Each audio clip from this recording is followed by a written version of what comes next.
get to learn about this elusive animal that's been a mystery to wildlife experts in our state for decades now.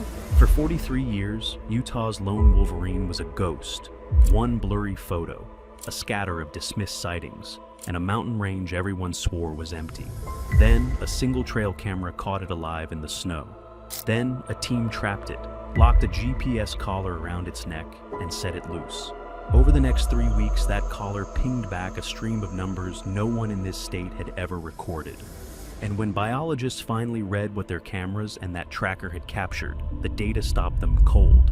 What this one animal was doing out there rewrote 4 decades of assumptions. A ghost in Utah. Here is the thing you have to understand. Almost nobody in Utah was watching for any of it. Nobody was really paying attention to wolverines back then, and it was hard to blame them. As far as the official record went, the animal barely existed here at all. The last piece of hard evidence dated all the way back to 1979, when a single carcass was confirmed. After that, nothing but silence. A few people swore they had crossed paths with one in the backcountry, and almost everyone got quietly waved off as mistaken.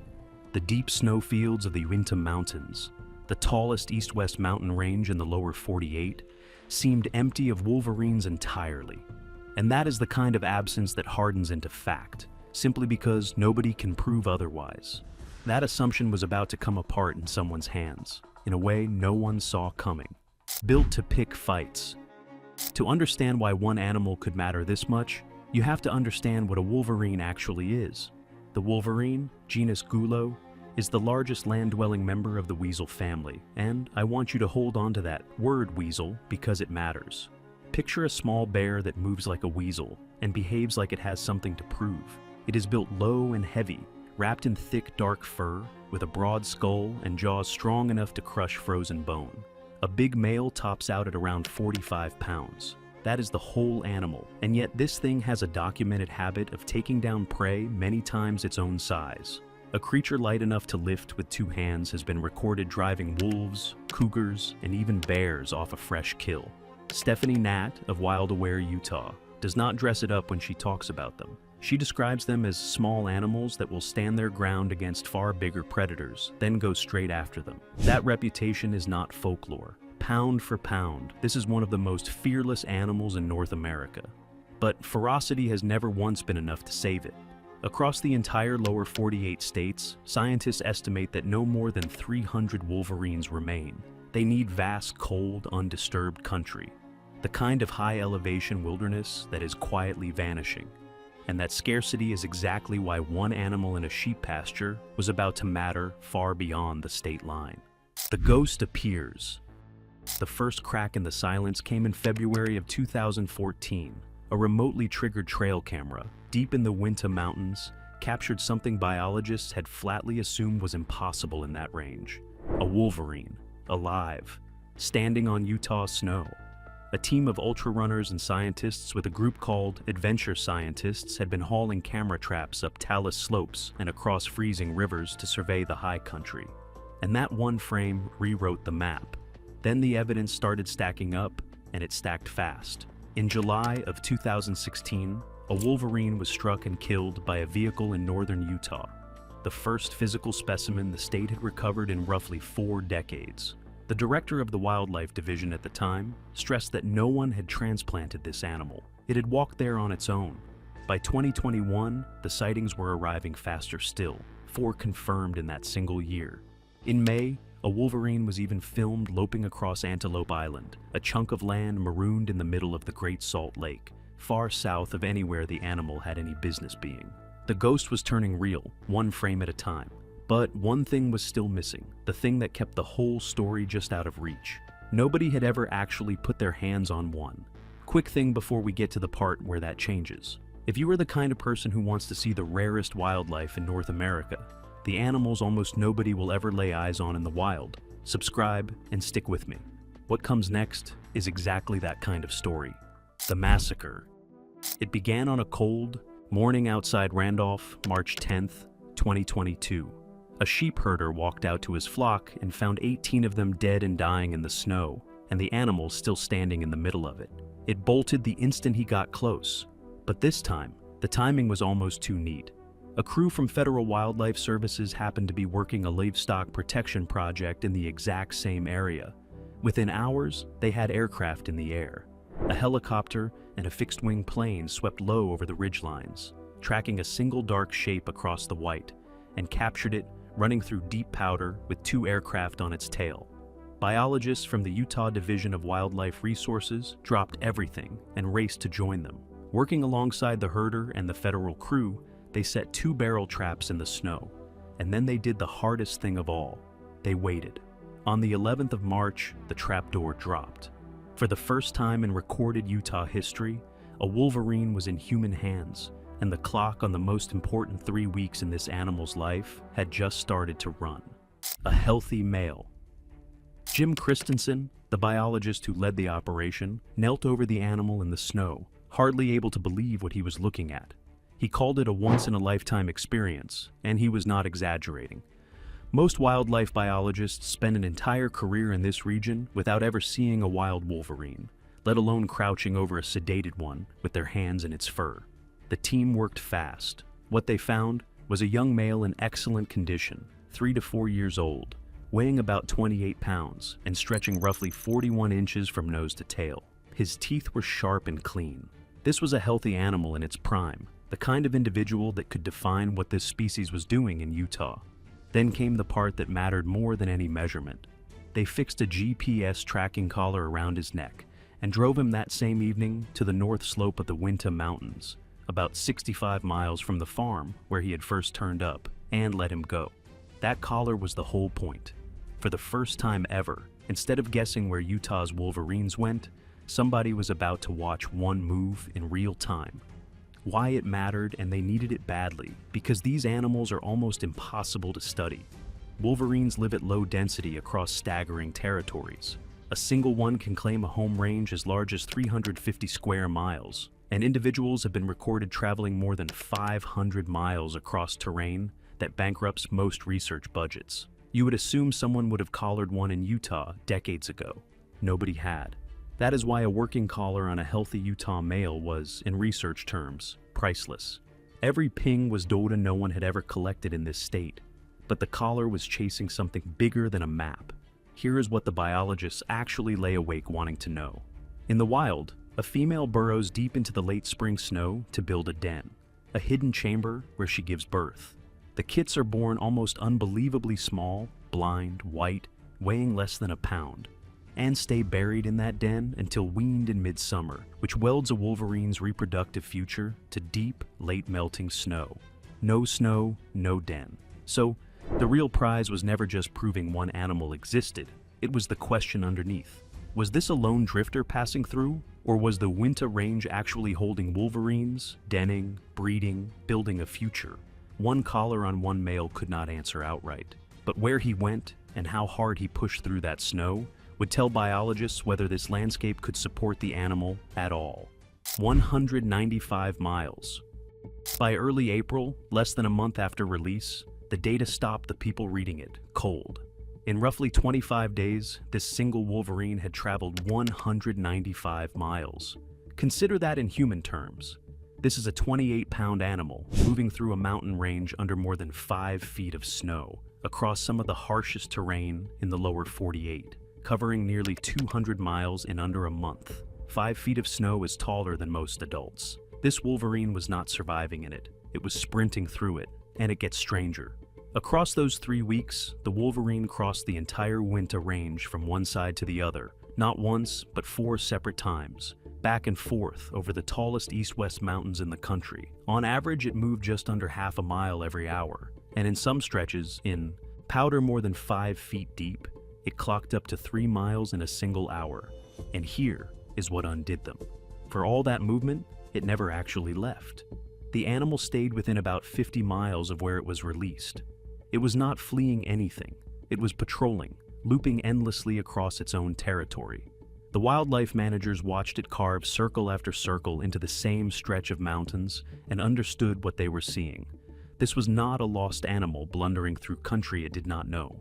This was a wolverine doing exactly what wolverines do, claiming and working an enormous range in a mountain system everyone had written off as empty, living a full hidden life in plain sight. less than 100 miles from one of the fastest-growing urban areas in the country, which makes what is happening to this animal all the harder to sit with. Running out of snow. Because here is the cruel joke buried inside that journey. The very thing that makes it possible, all that deep, high-elevation snow, is exactly the thing the Wolverine is running out of. These animals are chained to cold.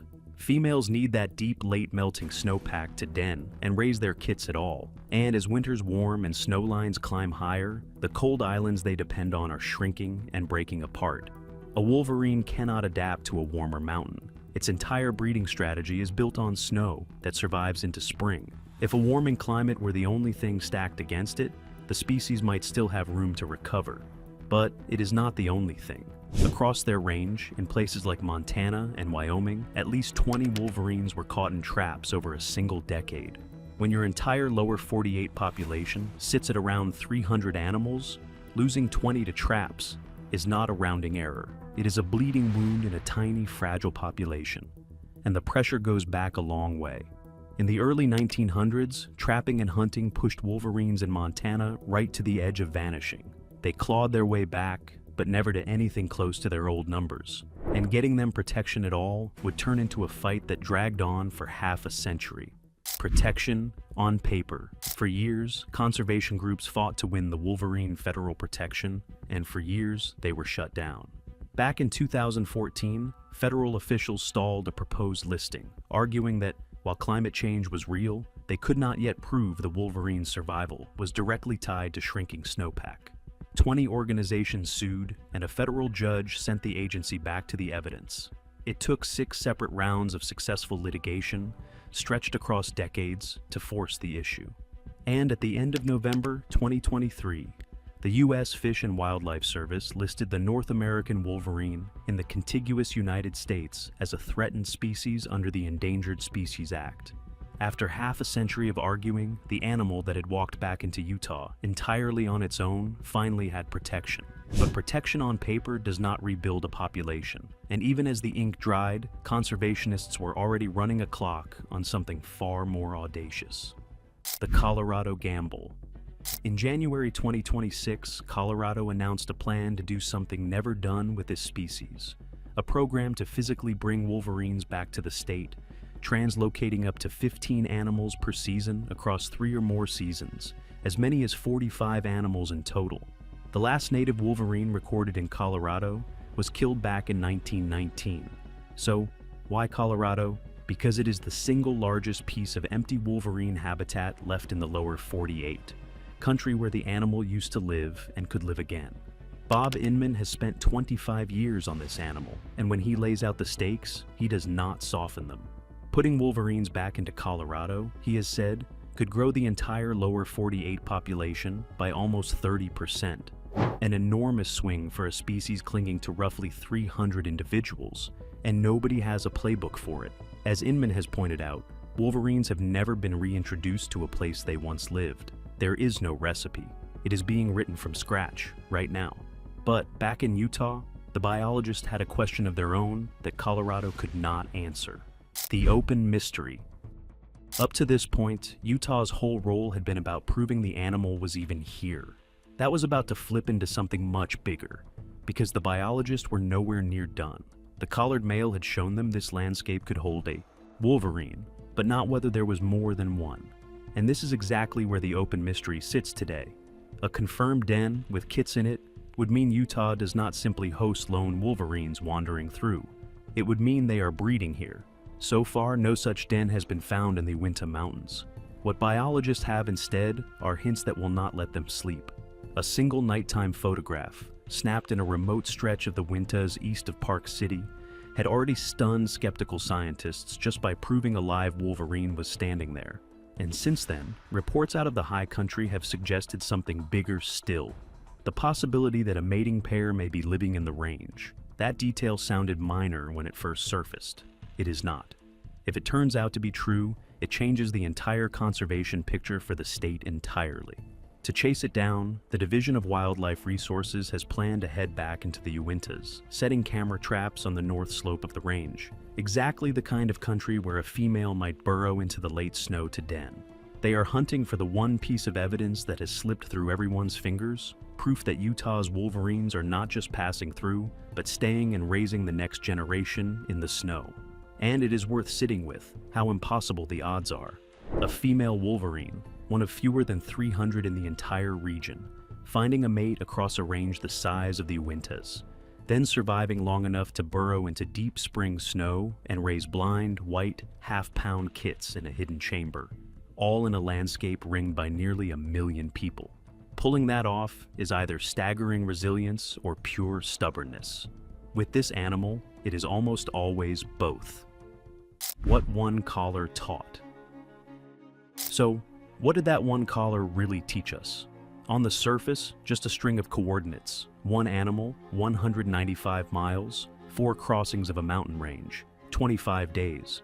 But underneath the numbers was something larger.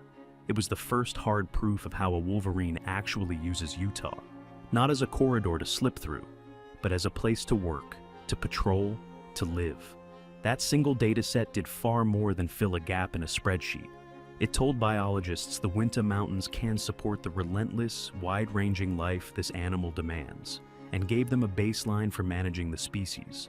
And it turned a decades-old ghost story into a research subject. There is something almost unbelievable about how it happened. For 43 years, every deliberate attempt to study Utah's Wolverines had failed, and in the end, the breakthrough did not come from a high-tech survey or a fat research grant. It came because a single hungry predator wandered into a sheep pasture at the precise moment a federal crew with aircraft happened to be working next door. The rarest animal in the state got caught almost by accident, and then handed scientists a map of its secret world. As of right now, the story is wide open. That collared male is roaming somewhere in the high country, or has moved on entirely. Biologists are still setting cameras in the snow, still hunting for that den, still waiting to learn whether a pair is quietly raising kits in the Uintas. Down in Colorado, the most ambitious Wolverine reintroduction ever attempted is only just beginning. The animal that was a rumor for half a century now sits at the center of one of the biggest conservation experiments in the country. This story is not over, not even close. We are watching in real time whether one of North America's toughest and rarest predators can hold on in a warming world. If a small animal crossing a mountain range 4 times in a month can rewrite 4 decades of assumptions, what else are we wrong about in the wild places right outside our cities? Subscribe and stay with the channel because the next story is already waiting for you on screen. And tell me in the comments, do you think Utah has a breeding pair hidden in those mountains right now?